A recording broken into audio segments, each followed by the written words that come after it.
저는 서울 송파구에 사는 박영희입니다. 올해 67이에요. 남편 태수와 결혼한 지 30년이 넘었습니다. 태수는 작은 부품 회사를 운영하는 사장이었어요. 처음엔 작은 공장에서 시작했지만 제가 옆에서 내조하며 함께 일궈낸 결과였습니다. 밤늦게까지 장부를 정리하고 직원들 월급 챙기고 거래처 사람들 밥 챙겨주던 일들이 아직도 기억나요. 저희 부부는 아들 민준이 하나 있습니다. 42살이에요. 민준이는 아버지 회사에서 일하지만 경영보다는 편하게 월급 받는 것만 좋아했습니다. 그래도 아들이니까요. 저는 늘 태수가 고생해서 번 돈이니 민준이도 편하게 살았으면 했어요. 그런데 지난달 태수가 갑자기 쓰러졌습니다. 병원에 갔더니 말기암이라는 진단이 나왔어요. 의사 선생님은 길어야 6개월이라고 했습니다. 저는 그 자리에서 주저앉고 말았어요. 30년을 함께 산 사람인데 이렇게 갑자기 떠날 거라는 생각을 해본 적이 없었거든요. 태수는 병실에 누워서도 회사 일을 걱정했습니다. 저는 태수 옆에서 손을 잡아주며 말했어요. 이제 회사 걱정은 그만하고 편히 쉬라고요. 태수는 제 손을 꽉 잡으며 미안하다고 했습니다. 그때 저는 태수가 정말 저를 사랑했구나. 그동안 고생했다는 걸 인정해 주는구나 싶었어요. 어느 날 저녁, 태수가 화장실에 간 사이 침대 옆 탁자에 휴대폰이 울렸습니다. 저는 무심코 화면을 봤어요. 그런데 화면에 뜬 사진이 이상했습니다. 젊은 여자와 어린 남자아이가 함께 찍은 사진이었어요. 배경은 놀이공원 같았습니다. 저는 순간 심장이 멎는 것 같았어요. 태수가 화장실에서 나오자 저는 아무렇지 않은 척 웃으며 물었습니다. 누구 사진이냐고요? 태수는 당황한 표정으로 회사 직원 가족이라고 얼버무렸어요. 하지만 저는 알 수 있었습니다. 태수의 눈빛이 흔들렸거든요. 그날 밤 저는 잠을 이룰 수 없었습니다. 30년을 함께 산 남편이 혹시 저를 속이고 있는 건 아닐까 하는 불안이 밀려왔어요. 다음 날 저는 태수가 낮잠을 자는 틈에 휴대폰을 몰래 확인했습니다. 비밀번호는 제 생일이었어요. 열어보니 수진이라는 이름으로 저장된 여자와의 카톡 내역이 가득했습니다. 그 여자는 태수를 여보라고 불렀어요. 그리고 지우라는 아이 이름이 자주 나왔습니다. 저는 손이 떨렸어요. 이게 무슨 일인가 싶었습니다. 저는 그날부터 태수를 다른 눈으로 보기 시작했습니다. 30년 동안 제가 믿었던 남편이 사실은 제가 전혀 모르는 사람이었을 수도 있다는 생각이 들었어요. 저는 아무 말도 하지 않았습니다. 태수에게 묻는 순간 제 삶이 무너질 것 같았거든요. 하지만 저는 진실을 알아야 했습니다. 그래서 결심했어요. 태수를 직접 미행해 보기로요. 저는 병원을 나와 택시를 탔습니다. 태수의 휴대폰에서 본 주소를 기억해뒀어요. 강남구 대치동의 한 아파트였습니다. 택시 기사님께 주소를 말하고 창밖을 바라봤어요. 제 마음은 복잡했습니다. 혹시 제가 오해하고 있는 건 아닐까 하는 작은 희망도 있었어요. 아파트 앞에 도착했을 때 저는 한참을 망설였습니다. 정말 들어가야 하나 모른 척하고 돌아가는 게 나을까요? 하지만 저는 이미 결심했어요. 진실을 마주하지 않으면 평생 불안하게 살 것 같았거든요. 저는 아파트 단지 안으로 들어갔습니다.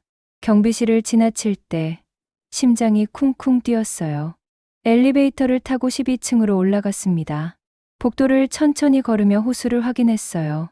1203호. 바로 여기였습니다. 저는 초인종을 누르지 않고 복도 끝에 서서 지켜봤어요. 1시간쯤 지났을까요? 문이 열리고 젊은 여자가 나왔습니다.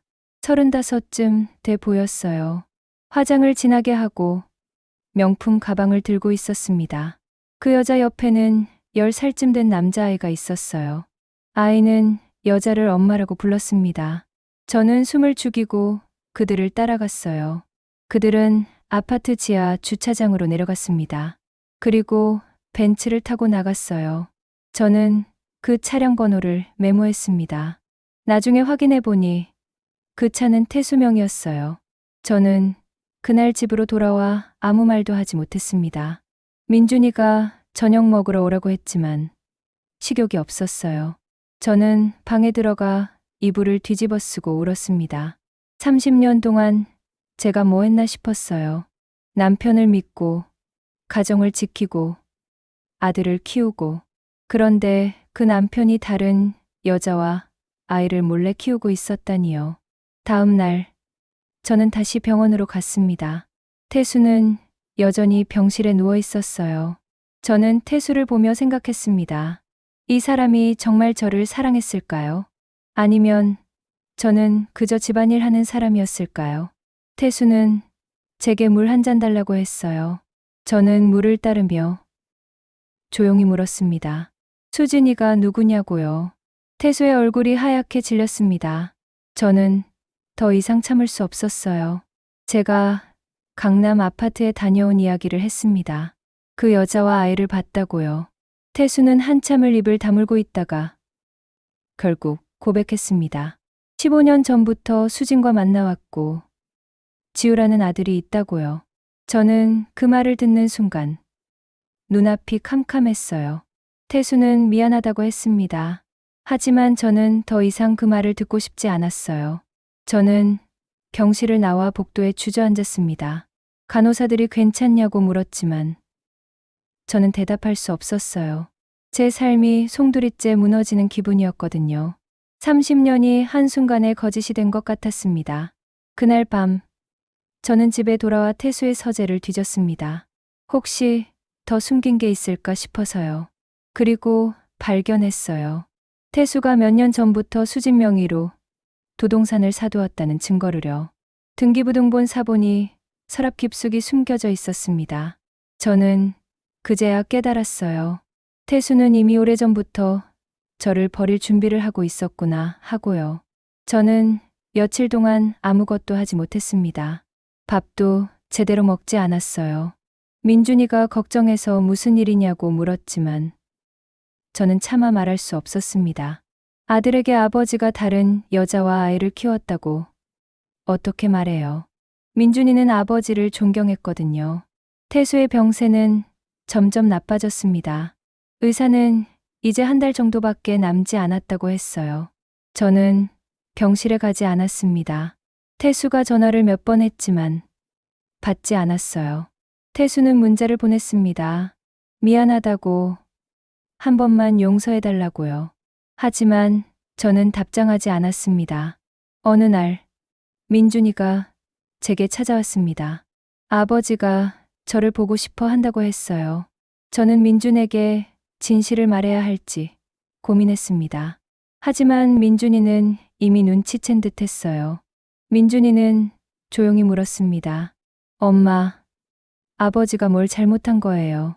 저는 한참을 망설이다가 결국 모든 걸 말했습니다. 민준이는 충격을 받았습니다. 아버지가 그럴 리 없다고 했어요. 하지만 저는 증거를 보여줬습니다.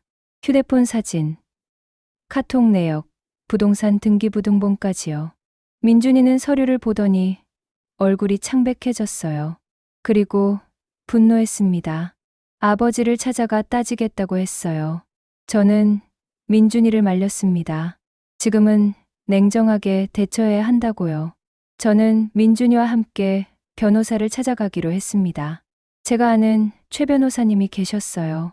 최 변호사님은 제 아버지의 법률 고문이셨던 분이에요. 저는 최 변호사님께 모든 상황을 설명했습니다. 최 변호사님은 서류를 검토하더니 심각한 표정을 지었어요. 최 변호사님은 말씀하셨습니다. 태수 씨가 혼인 중에 다른 여자에게 재산을 이전한 건 명백한 불법이라고요. 특히 배우자와 자녀의 상속분을 침해한 부분은 법적으로 무효라고 했습니다. 저는 그 말을 듣고 조금 안심했어요. 적어도 법적으로는 제가 보호받을 수 있다는 거니까요. 하지만 최 변호사님은 경고도 하셨습니다. 태수 씨가 사망하기 전에 모든 증거를 확보해야 한다고요. 사망 후에는 상속 분쟁이 복잡해질 수 있다고 했어요. 저는 최 변호사님의 조언대로 태수의 통장 내역과 부동산 목록을 모두 확보하기 시작했습니다. 민준이도 회사 장부를 조사했어요. 그러던 어느 날 태수가 저를 찾았습니다. 병원에서 나와 집으로 왔어요. 태수는 휠체어를 타고 있었습니다. 저는 태수를 거실로 안내했어요. 태수는 제 손을 잡으며 말했습니다. 자기가 잘못했다고 용서해달라고요. 하지만 저는 차갑게 대답했습니다. 이미 늦었다고요. 태수는 울먹이며 말했습니다. 수진과의 관계는 실수였다고. 진짜 사랑은 저였다고요. 하지만 저는 믿을 수 없었어요. 15년 동안 두 가정을 오간 사람이 어떻게 진심이라고 말할 수 있나요? 저는 태수에게 말했습니다. 이제 법적으로 해결하겠다고요. 태수는 그 말을 듣고 고개를 떨어뜨렸습니다. 저는 최 변호사님의 사무실에 다시 찾아갔습니다. 이번엔 민준이와 함께였어요. 최 변호사님은 우리가 준비한 증거 서류를 꼼꼼히 살펴보셨습니다. 통장 거래 내역, 부동산 등기부 등본, 태수와 수진의 메시지 기록까지요. 최 변호사님은 고개를 끄덕이며 말씀하셨습니다. 충분히 싸울 수 있다고요. 최 변호사님은 설명해 주셨습니다. 태수가 혼인 기간 중에 형성한 재산은 부부 공동재산이라고요. 그런데 태수가 배우자인 저의 동의 없이 수진에게 재산을 이전했다면 이는 민법상 사회행위에 해당한다고 했습니다. 또한 저와 민준이의 유류분을 침해한 부분은 법적으로 돌려받을 수 있다고 했어요. 저는 최 변호사님께 물었습니다. 태수가 살아있을 때 소송을 시작해야 하는지 아니면 사망 후에 해야 하는지요. 최 변호사님은 단호하게 대답하셨어요. 지금 당장 시작해야 한다고요. 태수가 사망하면 수진이 유산 분할을 요구할 것이고 그때는 더 복잡해질 거라고 했습니다. 민준이는 물었습니다. 그 여자 아들 지우는 어떻게 되는 거냐고요. 최 변호사님은 설명하셨습니다. 지우가 태수의 친자식이라면 법적으로 상속권이 있다고요. 하지만 태수가 혼인 외의 자식에게 재산을 몰아준 건 영희 씨와 민준 씨의 권리를 침해한 것이므로 일정 부분 되돌릴 수 있다고 했어요. 저는 결심했습니다. 소송을 시작하기로요. 최 변호사님은 소장을 준비하기 시작했어요. 저는 집으로 돌아와 태수에게 연락했습니다. 만나자고요. 태수는 조금 나아진 상태로 병원에서 외출 허가를 받고 집으로 왔습니다. 저는 거실 탁자에 서류를 펼쳐놓고 기다렸어요. 태수가 휠체어를 타고 들어왔을 때 저는 차갑게 말했습니다. 소송을 시작한다고요. 태수는 놀란 표정을 지었어요. 저는 서류를 태수 앞에 내밀었습니다. 당신이 수진에게 넘긴 재산 모두 돌려받을 거라고요. 태수는 서류를 보더니 고개를 떨구었습니다. 태수는 말했습니다. 자기가 잘못했다고 소송은 하지 말아달라고요. 하지만 저는 단호했어요. 30년을 함께 산 아내와 아들을 배신하고 다른 여자에게 재산을 넘긴 사람에게 동정할 여유는 없다고 했습니다. 태수는 울기 시작했어요. 저는 그 모습을 보며 가슴이 아팠습니다. 하지만 물러설 수 없었어요. 민준이는 아버지에게 소리쳤습니다. 어떻게 우리한테 이럴 수 있냐고요. 엄마가 얼마나 고생했는데 어떻게 다른 여자를 15년이나 만날 수 있냐고요. 태수는 대답하지 못했습니다. 저는 민준이를 진정시키고 태수에게 마지막으로 말했습니다. 이제 법정에서 보자고요. 태수는 병원으로 돌아갔습니다. 저는 그날 밤 오랜만에 깊은 잠에 들었어요. 제가 드디어 행동에 나섰다는 사실이 마음을 조금 가볍게 해주었습니다. 최 변호사님은 다음 날 소장을 법원에 제출했다고 연락했어요. 이제 진짜 싸움이 시작된 거였습니다. 소송이 시작되고 일주일쯤 지났을 때 수진에게서 연락이 왔습니다. 처음엔 누군지 몰랐어요. 모르는 번호로 전화가 왔거든요. 받았더니 여자 목소리가 들렸습니다. 자기가 수진이라고 만나서 이야기하자고 했어요. 저는 단번에 거절했습니다. 만날 이유가 없다고요. 하지만 수진은 포기하지 않았습니다. 계속 전화하고 문자를 보냈어요. 결국 저는 만나기로 했습니다. 어차피 법정에서 볼 건데 한번 얼굴을 보는 것도 나쁘지 않다고 생각했거든요. 저는 강남의 한 카페에서 수진을 만났습니다. 수진은 명품 옷을 입고 나타났어요. 화장도 진하게 하고요. 수진은 앉자마자 말했습니다. 태수 씨는 자기를 사랑했다고요. 15년을 함께 살았고 지우를 낳아 키웠다고 했어요. 그러니 자기도 태수 씨의 재산을 받을 권리가 있다고 했습니다. 저는 수진을 똑바로 쳐다봤어요. 그리고 차갑게 말했습니다. 당신은 남의 남편을 빼앗은 사람이라고요. 수진은 얼굴을 붉혔습니다. 하지만 물러서지 않았어요. 수진은 말했습니다. 태수 씨가 먼저 접근했다고요. 자기는 그저 사랑에 빠진 것뿐이라고 했어요. 저는 비웃었습니다. 유부남인 걸 알면서 15년을 만난 게 사랑이냐고. 그건 그냥 돈 때문 아니냐고 물었어요. 수진은 발끈했습니다. 자기는 태수를 진심으로 사랑했다고. 돈 때문이 아니라고 했어요. 하지만 저는 믿을 수 없었습니다. 태수가 수진에게 아파트도 사주고 차도 사주고 생활비도 댔잖아요. 그게 사랑이면 저는 뭐였나요? 30년을 함께 산 아내는 뭐냐고요. 수진은 잠시 말이 없었습니다. 그러다 조용히 말했어요. 태수 씨는 영희 씨한테 미안해했다고요. 하지만 자기와 헤어질 수 없었다고 했어요. 지우 때문이라도 관계를 끊을 수 없었다고 했습니다. 저는 그 말을 듣고 화가 치밀었어요. 결국 태수는 두 여자 사이에서 줄타기를 한 거였습니다. 저는 수진에게 말했습니다. 법정에서 보자고요. 당신이 받은 재산 모두 돌려받을 거라고 했어요. 수진은 표정이 굳어졌습니다. 그리고 말했어요. 자기도 변호사가 있다고. 끝까지 싸울 거라고요. 저는 자리에서 일어났습니다. 더 이상 할 말이 없었거든요. 카페를 나와 걸으며 저는 생각했습니다. 수진도 어쩌면 피해자일 수도 있겠다고요. 태수가 두 여자를 모두 속인 거니까요. 하지만 그렇다고 해서 제가 당한 배신이 사라지는 건 아니었어요. 저는 제 권리를 찾아야 했습니다.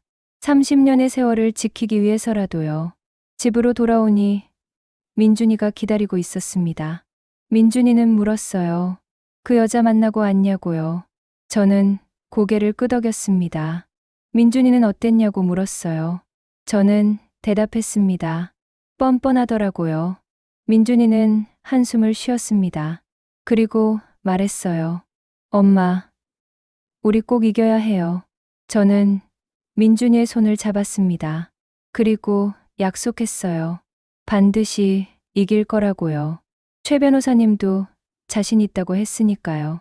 우리는 증거를 더 모으기 시작했습니다. 태수의 회사 장부, 수진에게 송금한 내역, 부동산 매매 계약서까지요. 모든 걸 확보했어요. 며칠 후 법원에서 첫 번째 조정기일 통지서가 왔습니다. 다음 달 15일이었어요. 저는 그날을 손꼽아 기다렸습니다. 드디어 제가 목소리를 낼 수 있는 날이었으니까요. 최 변호사님은 준비 철저히 하자고 했어요. 저는 매일 밤 그날 할 말을 연습했습니다. 태수가 세상을 떠난 건 첫 번째 조정기일을 이틀 앞둔 날이었습니다. 병원에서 연락이 왔어요. 새벽에 갑자기 상태가 나빠져서 숨을 거뒀다고 했습니다. 저는 민준이와 함께 병원으로 달려갔어요. 태수는 하얗게 식은 채 누워 있었습니다. 저는 태수의 손을 잡았습니다. 차가웠어요. 30년을 함께 산 사람이었는데 이렇게 떠나다니요. 저는 눈물이 났습니다. 미워했지만 그래도 한때는 사랑했던 사람이었거든요. 민준이도 아버지 곁에서 울었어요. 우리는 한참을 그렇게 서 있었습니다. 장례식장은 송파구에 있는 곳으로 정했습니다. 태수의 회사 직원들과 친척들이 조문을 왔어요. 저는 상주로 앉아 조문객들을 맞았습니다. 민준이도 옆에서 저를 받았어요. 모두들 태수를 좋은 사람이었다고 말했습니다. 저는 쓴웃음을 지었어요. 그 사람들은 태수의 진짜 모습을 모르니까요. 이틀째 되는 날 오후 장례식장 문이 열렸습니다. 수진이 지우를 데리고 나타났어요. 수진은 검은 옷을 입고 있었습니다. 지우는 어리둥절한 표情으로 엄마 손을 잡고 있었어요. 장례식장이 조용해졌습니다. 모두들 수진을 쳐다봤어요. 수진은 영정 앞으로 걸어왔습니다. 그리고 절을 했어요. 지우도 엄마를 따라 절을 했습니다. 저는 그 모습을 지켜봤어요. 가슴이 답답했습니다. 민준이는 분노한 표정으로 자리에서 일어나려 했어요. 저는 민준이의 손을 잡아 말렸습니다. 여기서 소란 피울 순 없었어요. 수진은 절을 마치고 저를 쳐다봤습니다. 그리고 말했어요. 유산 분할 협의를 하고 싶다고요. 저는 차갑게 대답했습니다. 변호사를 통해서 하라고요. 수진은 표정이 굳어졌어요. 하지만 더 이상 말하지 않고 지우를 데리고 나갔습니다.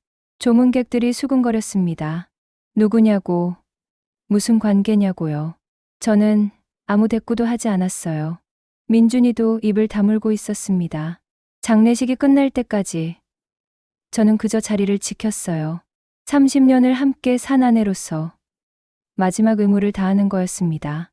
장례를 치르고 집으로 돌아왔을 때 저는 녹초가 되어 있었습니다. 민준이도 지쳐 보였어요. 우리는 거실에 앉아 한참을 말없이 있었습니다. 그러다 민준이가 말했어요. 엄마, 이제 어떻게 할 거예요? 저는 대답했습니다. 최 변호사님께 연락해서 소송 준비를 계속하겠다고요. 다음 날 최 변호사님이 찾아오셨습니다.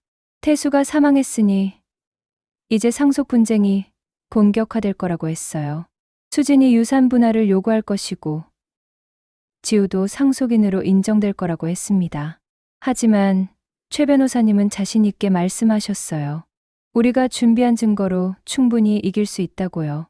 저는 최 변호사님께 부탁했습니다. 제가 받아야 할 몫을 꼭 찾아달라고요. 30년 동안 남편을 내조하며 함께 만든 재산인데 다른 여자에게 빼앗길 순 없다고 했습니다. 최 변호사님은 고개를 끄덕이며 약속하셨어요. 반드시 정의를 실현하겠다고요. 법정에 서는 날이 왔습니다. 서울가정법원이었어요. 저는 최 변호사님, 민준이와 함께 법정에 들어갔습니다. 반대편에는 수진과 그녀의 변호사가 앉아 있었어요. 지우는 보이지 않았습니다. 아마 학교에 갔겠죠. 재판장이 입장하고 재판이 시작됐습니다. 먼저 수진 측 변호사가 주장했어요. 수진과 지우도 태수의 가족이니 유산을 공평하게 나눠야 한다고요. 특히 지우는 태수의 친자식이니 법적 상속권이 있다고 했습니다. 수진은 태수와 15년을 함께 살았으니 사실혼 관계로 인정받아야 한다고도 주장했어요. 최 변호사님이 반박했습니다. 태수는 법적으로 영유아 혼인 관계를 유지하고 있었고 수진과의 관계는 불륜 관계에 불과하다고요. 사실혼은 법적 배우자가 없을 때만 인정되는 것이며 태수에게는 이미 배우자가 있었으니 수진은 사실혼 배우자로 인정받을 수 없다고 했습니다. 최 변호사님은 증거를 제출했습니다. 태수가 수진에게 이전한 부동산과 금융자산 목록이었어요. 총액이 15억 원이 넘었습니다. 최 변호사님은 주장했어요. 이 재산은 모두 태수와 영희가 혼인 기간 중 함께 형성한 공동재산이라고요. 태수가 영희의 동의 없이 수진에게 넘긴 것은 명백한 불법이라고 했습니다. 재판장이 물었습니다. 영희 씨는 남편이 재산을 이전하는 것을 전혀 몰랐냐고요. 저는 증인석에 섰어요. 그리고 대답했습니다. 전혀 몰랐다고요. 남편은 회사 일 때문에 바쁘다며 집에 잘 오지 않았고 저는 그걸 의심하지 않았다고 했어요. 30년을 함께 산 사람을 어떻게 의심하겠냐고요. 수진 측 변호사가 반론했습니다. 영희가 정말 몰랐다는 증거가 있냐고요. 최 변호사님은 즉각 대응했어요. 부동산 등기와 통장 거래 내역을 보면 모두 영희 몰래 처리된 것이 명백하다고요. 영희의 인감이나 서명이 전혀 없다고 했습니다. 재판은 3시간 넘게 이어졌습니다. 양측은 치열하게 공방했어요. 수지는 울먹이며 증언했습니다. 태수가 자기와 지우를 사랑했다고, 재산을 물려받을 권리가 있다고요. 하지만 최 변호사님은 냉정하게 반박했습니다. 사랑과 법적 권리는 별개라고요. 재판장은 양측의 주장을 들은 뒤 몇 주 후에 판결을 내리겠다고 했습니다. 저는 법정을 나오며 긴장이 풀렸어요. 민준이가 제 손을 잡았습니다. 수고했다고, 잘했다고 했어요. 최 변호사님도 웃으며 말씀하셨어요. 우리가 이길 거라고요. 판결일이 왔습니다. 저는 다시 법정에 섰어요. 재판장이 판결문을 읽기 시작했습니다. 태수가 혼인 기간 중 배우자 몰래 재산을 이전한 것은 민법상 사회행위에 해당하며 영희와 민준의 유류분을 침해했다고요. 따라서 수진이 받은 재산 중 10억 원은 영희와 민준에게 반환되어야 한다고 판결했습니다. 저는 그 말을 듣는 순간 눈물이 났습니다. 드디어 정의가 실현된 거였어요. 민준이가 저를 껴안았습니다. 최 변호사님도 미소를 지으셨어요. 수진은 고개를 떨구고 있었습니다. 저는 수진을 한번 쳐다봤어요. 그리고 법정을 나왔습니다. 판결이 확정되고 몇 달이 지났습니다. 수진은 항소를 포기했어요. 결국 10억 원이 제 계좌로 돌아왔습니다. 민준이도 회사 지분을 정리하며 아버지가 남긴 빚을 갚았어요. 우리는 새로운 출발을 할 수 있게 됐습니다. 저는 그 돈으로 무얼 할까 고민했습니다. 큰 집을 사거나 편하게 여행을 다닐 수도 있었어요. 하지만 저는 다른 걸 선택했습니다. 제가 겪은 일을 다른 사람들이 겪지 않았으면 했거든요. 그래서 상담센터를 열기로 했어요. 상담센터 이름은 희망의 집으로 정했습니다. 남편의 배신으로 고통받는 여성들, 유산 분쟁으로 힘들어하는 가족들을 돕는 곳이에요. 저는 제 경험을 나누며 그들에게 용기를 주고 싶었습니다. 법적으로 어떻게 대응해야 하는지, 심리적으로 어떻게 회복해야 하는지 알려주고 싶었어요.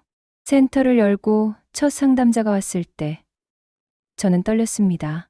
60대 초반의 여성이었어요. 남편이 젊은 여자와 바람을 피운다며 울었습니다. 저는 그녀의 손을 잡아주었어요. 그리고 말했습니다. 혼자가 아니라고, 제가 도와주겠다고요. 최 변호사님도 센터에 자주 오셔서 무료 법률 상담을 해주셨어요. 민준이도 회계사 친구를 소개해줘서 재산 분할 상담을 도왔습니다. 센터는 점점 알려지기 시작했어요. 많은 분들이 찾아오셨습니다. 저는 그분들을 만나며 제 상처도 조금씩 치유됐습니다. 어느 날 수진에게서 연락이 왔습니다. 만나고 싶다고 했어요. 저는 망설였지만 결국 만나기로 했습니다. 수진은 많이 변해 있었어요. 화장도 연하게 하고 수수한 옷을 입고 있었습니다. 수진은 말했어요. 미안하다고, 자기가 잘못했다고요. 수진은 지우를 키우기 위해 일을 시작했다고 했습니다. 태수가 남긴 재산은 지우 명의로 저축해두었다고 했어요. 자기는 이제 태수에게 의지하지 않고 스스로 살아가려 한다고 했습니다. 저는 수진을 보며 생각했어요. 이 사람도 결국 피해자였구나 하고요. 저는 수진에게 말했습니다. 지우를 잘 키우라고요. 아이는 죄가 없다고요. 수진은 눈물을 흘리며 고개를 숙였어요. 저는 자리에서 일어났습니다. 이제 더 이상 미워하고 싶지 않았거든요. 그 감정에 붙잡혀 있기엔 제 인생이 너무 아까웠어요. 센터를 운영하면서 저는 새로운 사람들을 만났습니다. 봉사활동도 시작했어요. 양로원에 가서 어르신들과 이야기를 나누고 독거노인 분들께 반찬을 만들어 드렸습니다. 저는 그제야 깨달았어요. 제 인생은 남편 때문에 존재한 게 아니었다는 거려. 민준이도 결혼을 했습니다. 좋은 여자를 만나 가정을 꾸렸어요. 저는 손주를 보는 게 기다려졌습니다. 제가 손주에게 들려줄 이야기가 많거든요. 힘든 일을 겪었지만 포기하지 않고 일어섰다는 이야기를요. 지금 저는 68입니다. 태수가 떠난 지 1년이 넘었어요. 저는 더 이상 태수를 원망하지 않습니다. 그저 저 자신으로 살아가고 있어요. 희망의 집 센터에 오시는 분들을 도우며 제 경험이 누군가에게 힘이 된다는 걸 느낍니다. 그게 제게는 가장 큰 보람이에요. 어제 한 분이 상담을 마치고 말씀하셨습니다. 선생님을 보면 용기가 난다고요. 저는 웃으며 대답했어요. 우리 모두 강한 사람이라고요. 다만 그걸 깨닫는데 시간이 걸릴 뿐이라고요. 저는 이제 압니다. 인생은 언제든 다시 시작할 수 있다는 거요. 예순이 넘어도 70이 넘어도요. 중요한 건 포기하지 않는 마음입니다.